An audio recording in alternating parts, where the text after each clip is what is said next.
Hi guys, Game Talk PSV Ajax 1-2, 3 points for us. Back on top, basically. Alex, all the way from the US. You had to wake up a little bit early for this game, I think. A little bit, and I had more coffee than usual due to the boringness of the first half, but we'll get into that. Yeah, absolutely. So look, very important game. Everybody was looking forward to it. I have to be honest, maybe I'm a bit biased, but I was expecting this game to be a bit more easy than what we saw. Maybe because I think we have much more quality than PSV. PSV is also missing a couple of players. But it was pretty close. I mean, maybe you can say we were a little bit better, but PSV was looking dangerous all the time and was waiting for their chances. And yeah, at the end we won, but yeah, that goal was controversial. So how did you see that game? Take us through take us through it, and also mention the highlights for you or things that stood out. Yeah, so I mean, like a lot of people have been saying online, I think it's a bit of it's difficult to say exactly how the performance was, because of course PSV, we saw early on, they were very compact in the midfield. No Zahavi today, no Vinicius, at least making an impact. So there you had Götze up front, and defensively you saw they were barely getting over the halfway line. And Ajax kept pushing the ball forward. I think this was in the first 5, 10, 15 minutes. The PSV really did not have much of anything, but neither did we. And that's sort of how a lot of the first half went. It was very cagey. I think there was one chance, I think it was Veerman might have had a shot in the first half, and that was the first shot on target from either side. So I mean, you asked about some highlights, Juan. I don't know if there were necessarily too many highlights besides the Mazraoui goal and the build up to it. I don't know if you had a specific question about that. Well, but the first half, as you mentioned, we were pushing. Yeah. I mean, the first real chance came from the crossbar from Berghuis. That free kick, I think. And then it was waiting. I mean, of course, I was really shocked when I saw Brobbey getting injured. I was even more shocked when he scored, to be honest. How did you see that? I mean, that goal, I mean, was amazing, and that pass from Tadic was even more amazing. Yeah, you don't expect anything else for a Brobbey goal besides a Tadic cross from the left wing, right? And I think that's 3 times out of 3 now that's happened, twice against Utrecht recently. But it was fantastic. It shows how committed Brobbey is now, even not being a permanent member of the team anymore, coming back on loan. He's proving himself to be someone who is not only capable of replacing Aller in these matches. This is a pretty big match for him to come in and start. He shows that he's capable. He shows that he's willing to put his body on the line for the team, which I'm not sure you can say that about everyone today. I think there was a bit of a deficiency in energy from our side for a lot of players. But yeah, I was really happy about it. I think Brobbey offers that physical presence, sort of similar to Aller in a sense, but also has the pace to to go out into wider areas of the pitch. Early on, before he got injured, of course, there were a few chances where Ajax weren't really creating too much in the final third, and Brobbey would make some runs in cutting over to the left side, and Tadic sort of tucks in a little bit. I think there's a bit of work to be done there in terms of the buildup. But like I said, I think Brobbey has maybe a bit more in his toolbox than Aller at this moment. Of course, Sebastian is off at the AFCON right now, so he'll be back at some point scoring goals, hopefully again in the Champions League. But yeah, we know we have someone to back him up if need be. Yeah, there has been also some discussions also from the TV pundits here in Holland that I mean, it's too early to tell in my opinion, but maybe you see it already. He went to Leipzig, he came back, he didn't play a lot at Leipzig, but he trained, different level of training, different players, etc., etc. Do you think, despite the fact that he went there, and you can argue whether that's a good choice, yes or no, but he came back, do you think he has still developed? Do you look at Brobbey now compared to when he left? Do you think he's now a little bit more mature? Yeah, I think you could say he is. I mean, it's tough for me to tell because, of course, I'm not, talking to him. I'm not watching him in training, but I think just from from what he's been saying, I forget what the exact quote was, but he said something along the lines of, "I love being back here at Ajax. I know exactly how we play. I know what's expected of me as a striker." Yeah. Maybe in Germany, he felt there was a bit too much of a challenge adapting, and that's why he's back now. Maybe some off the field stuff as well. I don't want to speculate, but I would say even if he hasn't necessarily advanced himself physically or technically on the ball, which, you know, maybe he has not. Mentally, I think actually going to Germany was maybe a godsend for him.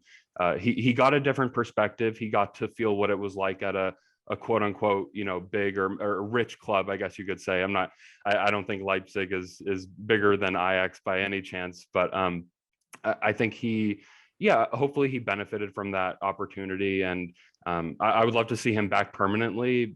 We'll see what happens in the summer, but either way, I think it was a learning experience, we'll say, for Robbie. Yeah, absolutely. Look, coming back to the game, right? So we scored the first goal. It was an amazing goal. I'm taking you now to the goal that we conceded in the second half. I was arguing earlier with Ajax. I mean, from my perspective, I don't know how you saw it. So please correct me if I'm wrong. But I think it was also our fault, and not only Timber's fault, our fault, I mean Ajax's fault, that we conceded that goal. Because at that time, prior to that goal or that mistake, we were being very conservative. We were really playing a lot of balls sideways, back to the goalie, and not really looking for that, you know, like breaking the lines pass or looking for an attack, or, you know, I don't know why we did it, or maybe we're trying to lure PSV back in, you know, and trying to find holes or gaps. But in my opinion, it was something, yeah, I mean, it was there to happen, you know, in my opinion. And of course, Timber didn't have a good first touch on the ball, and we lost the ball. And from there, they scored. But I think at that time, Ajax just did it wrong in general. How do you see that? Yeah, I would agree. I think, of course, Timber had a brilliant game up to that point, and maybe that was his only real mistake of the match. Sure. He had a few moments before that where I think it was early on in the first half, he dribbled through 3 defenders and kept running all the way down the sideline. That's exactly what makes him probably the best defender in the country at this point. You know, if not the best young player at his age to be doing something like that. So you know, he has the composure on the ball. I think it was just some sort of momentary lapse of concentration where not only he lost the ball, but I think Alvarez was perhaps a bit slow to close down Götze, and you saw him just take that one touch and into the box. Honestly, I'm not overly worried by that, because I think that's just the way that you see Ajax play. You said we were a bit conservative. I think we were conservative throughout the whole game, at least relative to our standards of football. Yeah. But yeah, I don't think it was an anomaly, and of course we came out with the win in the end. But yeah, it was a tough situation, but this game was all about moments, right? And you see when oftentimes Ajax will be up 3-4-0 and something like that, you won't even think about after the game. But when you have these very tight margins, it's you know, should Timber have just played the ball back to PSV? Did Blind keep the ball in on the line, which I'm sure we'll get to, but yeah, besides that, I honestly thought Timber played a brilliant game. So yeah, in terms of the moment itself, it was a bit shambolic, but and we'll maybe get into Eric's strategy as well. Yeah. I'm safe to say I'm not surprised that PSV scored, and I don't know. I think Gakpo maybe would have scored another one if that moment didn't happen. You know what I mean? So I'm not gonna blame Timber for conceding the goal, but you know, it happens. Yeah. So look, we have to talk about it, and you already mentioned it, and I think Ten Hag mentioned this also a couple of times, not only this game but in general. He said at top level, when you play very good teams, it's always decided on margins. You know, tight margins, details, all the difference. So one of the details today was the ball over the line, yes or no, from Blind, which, you know, led eventually to the 2-1, an amazing strike by Mazraoui, by the way. What's your take on that? It's so difficult. I mean, you scroll through Twitter and you see everyone is posting the videos of, okay, you have the the workout ball right here, and the line is taped. You can see that it's over the line. It's not over the line. You can't really tell from the television, can you? You kind of need to be there in person, and it seems like at least PSV's stadium doesn't have a camera right on the line. I'm not sure any stadium has that, or if the linesman was really in a position to see that. But it's sort of one of those things where once the linesman makes his call that the goal stands, when you go to the video review, if you don't have hard evidence saying that the ball is definitely out of bounds, you can't really reverse that decision. So Yeah. I know everyone on Twitter who's not an Ajax supporter is just talking about how there's a conspiracy, Ajax are paying off the KNVB, but I think that's probably the best decision the referees could have made at that moment. It's unfortunate that the game comes down to a decision that it's not like a red card or was the ball over the line on the goal. It was sort of in the build up to the strike, which maybe diminishes the value of the strike in the end. But like I said, I don't care. 3 points. I think we just kind of wipe our hands clean and go again. But I can see why a PSV fan might be a bit pissed off at that being the ending. I was just thinking, right, while you're discussing this, and I've been discussing this with Ajax as well. I mean, it's a bit off topic, but you have different sports that have sensors, when a ball goes off the line, and we also have the goal technology. When it goes over the line, the referee gets, like this beep on his watch that it's a goal. I know it's different when the ball go over the line, on a side pitch, etc. It's much different. But maybe it's something, we should look at in the future, that there should be a sensor there. Then you don't have this discussion, because then the sensor will tell you if the ball is out of play, yes or no. Because now you still have that human, observation, whether it's yes or no.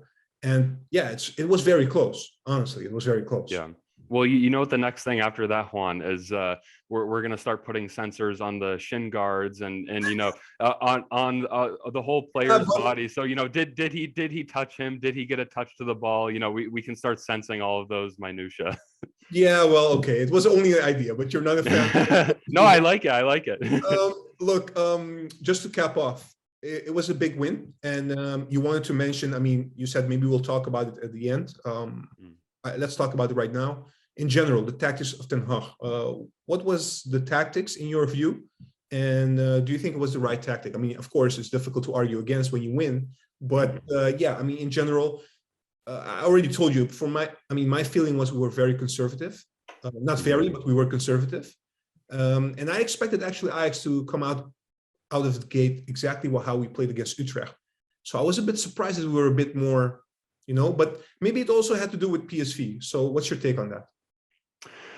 Yeah, so when it comes to Ten Hag, I think you do have to frame it with how Schmidt set out his side first. It was very compact. Like I said, they first 10, 15 minutes barely got out of their half, defensively as well. They had, you could say it was a 3-3 with 4 defenders, or maybe a diamond in the midfield with 2 up front. Either way, it was very constrictive in the midfield. And I think that maybe set the way Ten Hag set the way he wanted his side to play. Early on, I believe it was in the first half, he pulled Timber aside and said, hey, why don't you step into midfield a little bit, give Martinez another passing option so that we can maybe work the ball around a bit. I think overall, I agree with you. He was quite conservative. There were a few runs from Mazraoui and Blind moving forward, namely the goal. But besides that, there really wasn't a lot of movement. Antony would get the ball and lose it. I think Tadic did well, but wasn't always in the amount of space that he would like, besides the time he crossed for the Brobby goal. Really, though, I think that what it comes down to is looking at Ryan Gravenberch. Really poor performance from him, in my opinion, at least. And when you have your top midfielder who is in the role, who he's trying to bring the ball from defense forward, Obviously, Ryan does make moves into the box as well, but I think largely his role is in and around the midfield, moving towards the final third. I don't think he, whether it was the spacing or maybe Eric had a different idea of what he wanted Ryan to do today, but I have to say I wasn't really impressed, and I think losing that link between the defense and the attack is something that I guess you could say it didn't allow Ten Hag to really for the side to really be in full force today. Maybe if that wasn't the case, we could have scored 3 or 4. But yeah, I think overall I agree with you. He didn't set out to do something spectacular, which is fine. And so 3 points, I think, is fine. But maybe as an Ajax fan, you want a little bit more.